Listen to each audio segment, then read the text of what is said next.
জিন্দাবাদ জিন্দাবাদ জাতীয়তাবাদী ছাত্রদল জিন্দাবাদ জিন্দাবাদ। গাজীপুরের ভাওয়াল বদরে আলম সরকারি কলেজ শাখা ছাত্রদলের ৩৯ সদস্যের আহ্বায়ক কমিটিতে বিবাহিত ও নিষিদ্ধ সংগঠন ছাত্রলীগের একাধিক কর্মীর স্থান পাওয়ার অভিযোগ উঠেছে।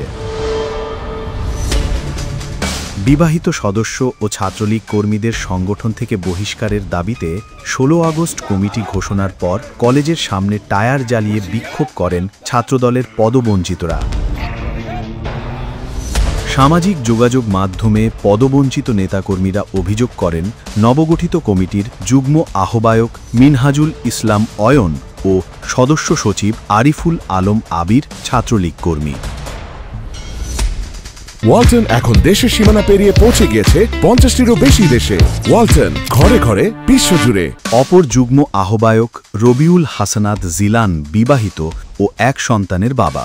নবগঠিত কমিটিতে স্থান পাওয়া ২ জনের ছাত্রলীগের মিছিলে নেতৃত্ব দেওয়া ও শোডাউন করার বিভিন্ন স্থিরচিত্র দেখিয়েছেন ছাত্রদলের পদবঞ্চিতরা।